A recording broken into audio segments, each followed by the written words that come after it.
Now to buy some soft luggage. When it comes to buying motorcycle luggage for your adventure bike, as riders, we are sport for choice. There are a lot of brands out there and there are a lot of options.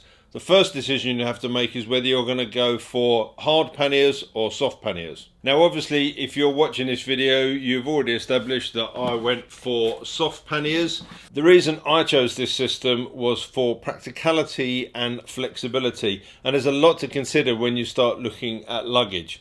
You could do a whole video on the pros and cons between soft panniers and hard panniers, but there's already lots of content out there. If you haven't seen it, I'll put a link in the top corner here and in the end credits to the Motor Trek channel, and a particular video there where Brett Tax talks about the differences between the two, the pros and cons. It's probably the best comparison between those two that I've seen, and there's no point in me going over that again. I want to concentrate on this Kriega Overlander system. First things first, before we delve into the bags themselves, is the actual fixing of those to the bike.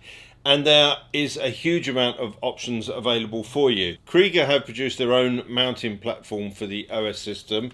These are made from HDPE, which is high density polyethylene. Excuse me, Bill Nye the Science Guy. Now, producing this in HDPE means that it's lighter than alloy, but it doesn't suffer the fatigue problems that you get with those metals. It's precision CNC machined, so it's light, it's strong, and it's only 10 millimeters thick. There's plenty of options of what you can fit this to. So if you're running with tubed pannier frames, this will go from anywhere between 16 to 20 mil in diameter. So that will cover brands like Hepco and Becker, KTM, Touratech, Jivi. So all of their side carriers, you can mount one of these to with that tube kit. Now, I already owned a set of the SW Motec Pro carriers, and I chose these again because they're very quick and easy to take off the bike.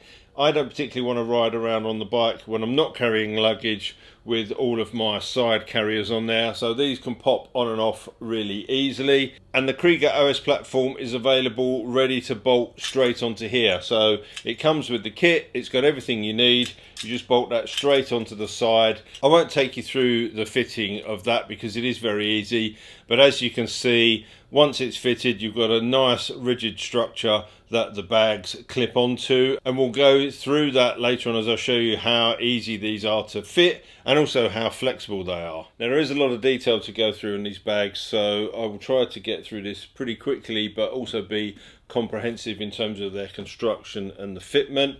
On my Tiger, because of that rear exhaust, I've got an offset carrier on the right hand side, so I went for the kit, which is one of the standard kits that Kriega do, which has a 32 litre pannier on the near side, or on the left hand side, and on the right hand side I can fit a smaller 22 litre. This system, having the 22 litre bag on the exhaust side, means that the bags stick out an equal amount from each side and take into account that offset. It also looks a little more balanced as well. Along with the 32 and 22 litre panniers, I also chose two of the little OS6 bags. Now, these can be mounted on top of those panniers or on the side. They've also got loops and straps on the back so they can be connected directly to crash bars for a handy little storage pack. There is an adapter where you can then fit this as a tank bag and indeed as a tail bag. Delving into the construction of these bags are designed for adventure, they are designed for off-road, and they are as tough as hell. First thing to mention is that there is a 10-year guarantee on all of these products, and it's really nice to see a company that are backing their products and putting their name behind it, making sure that the consumer can buy these in confidence. The bags are 100% waterproof. They're made from Hypalon and 1000D Cordura, so they are, as you can imagine, incredibly tough. Hypalon is a polyethylene synthetic rubber material, and it's the sort of stuff that gets used on inflatable boats, so the whitewater rafting, the inflatable part of that and the inflatable part of ribs are made from this material. So incredibly strong, incredibly good resistance to scuffs and abrasion. They're also resistant to chemicals, real extremes of temperatures, and are very UV stable as well. So it's an incredible piece of material that these are made from. All of the webbing is Kevlar reinforced, and all of the buckles and metallic parts that you find on there are all aircraft grade aluminium. Even the little hook on the top which takes the security cable, the little dots that you can see on here are highly reflective 3M Scotchlite and add a good piece of visibility. On each of these bags there are 16 hook-on points, so if you want to hook on additional accessories, other bags, you've got options on the top and on the side to do that, so you can really load up if you need to. And what is nice, there's also an option for a shoulder strap, so you can pull them off, sling them over your shoulder, and away you go. Because obviously one of the issues with this compared to hard panniers is the security.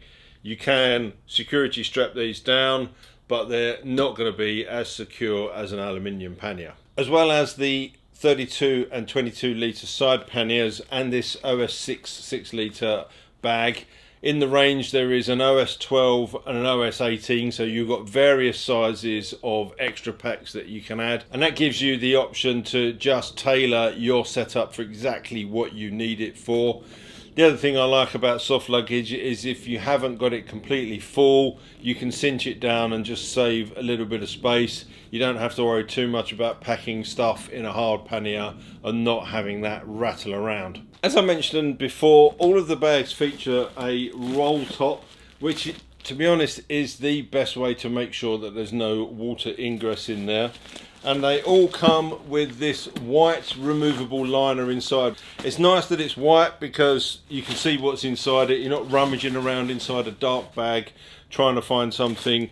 But having this removable liner does mean that if you do put damp stuff away or you need to just air it out, you can just pull that Velcro apart, take that liner out, dry it out, and you're not tampering with or messing around the inside of the bag. And it is a tried and trusted method for keeping things waterproof.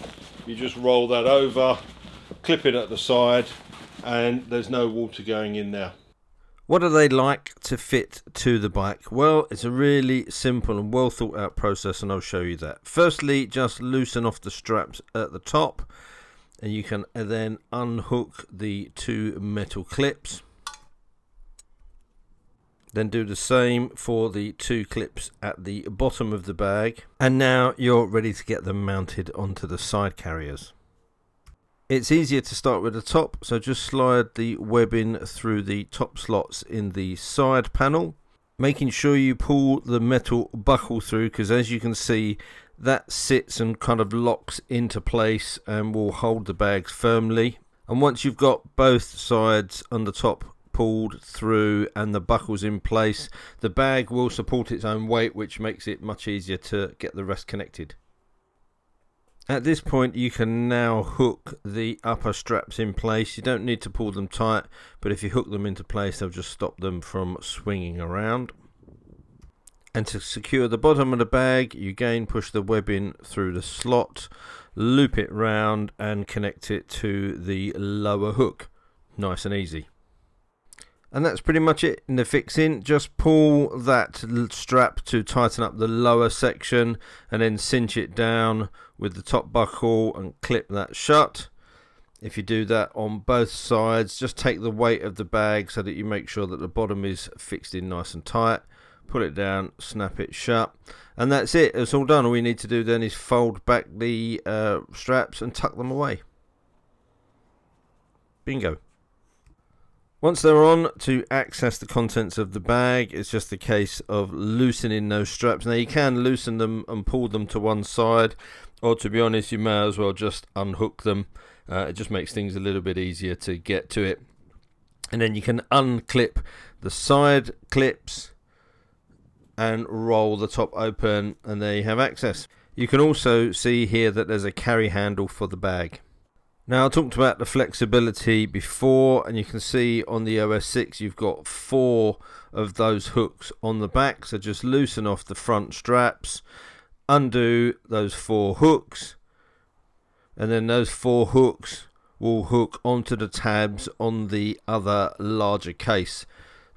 A really simple solution, keeps them secure, but is quick and easy to do by the row side. So once you've got them hooked in, just pull those straps in to get everything tight, and then you can neaten those straps off and tuck them away.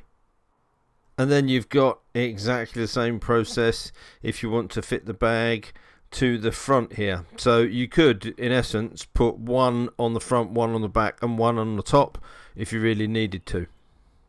Another option that you have if you're disappearing right out into the wilderness is the ability to fit a Roto Packs fuel canister. You can see here the DLX kit. You just have the main body that screws onto a round plate, and you can see how that sits out. You've got the locking element which screws in, and I'll show you that as we go to put the canister in. But it's again very straightforward. There's holes pre-drilled all over the board, so you can put it in pretty much any position you want. 4 bolts will hold it in place. Slot the fuel or water canister onto the mount. This is the 3.8 litre or 1 US gallon pack, and then you just tighten in that lock mechanism, and as you can see there's a small dimple on the canister and a corresponding dimple on each side of the lock. Just put that into position, and as you tighten it up, the sprung unit will click and it will hold it very neatly into place. You've then got space to mount another bag alongside it. As you can see, it's a well thought out, well designed, very well constructed and a very flexible piece of kit. So if you are looking for soft luggage, I would highly recommend going and having a look at the Kriega OS range. Obviously there are a few drawbacks to choosing soft luggage over hard luggage, and largely that is around security and being able to take the panniers off and use them as tables or chairs or whatever it is when you get to your destination. But there's also benefits. They tend to be lighter, they can pack down smaller, there's less chance to damage your legs. Everything that Brett mentioned in his video, if you've been and had a look at that. I'm really pleased with it. And obviously buying kit like this is a bit of investment, but you want stuff that's going to last and going to do exactly what it's designed to do. In terms of pricing, I'm always a little bit reticent to mention it in this videos because it does differ depending on where you are in the world, and prices do change. But the recommended retail prices for each of these parts are: for the OS 32 pannier, it's £239. The OS 22 is £215. The OS 18 is £95. The OS 12 is £79. And the OS 6 is £65. The mounting platform, the one I had on there for the SW Motec rack, was £69 each. And then when we come to the Roto packs, the DLX mounting kit is £59. If you want the big 6.6 litre water or fuel canister, they come in at £79, and the smaller 3.8 litre is £69. So I hope that's been useful. I will bring you updates on this. You'll see this in other videos. As I say, I've got some tours and a little bit of travel planned, and I intend to fully test this on much longer journeys. So I will do update videos from time to time, and if I find any issues or there's bits that I really like that I haven't mentioned, or indeed if there's any other accessories that go onto that which make it even better, then I'll bring that to you in another video. Okay, well, thanks for watching, and until next time, take care, ride safe, and I'll see you soon. Bye.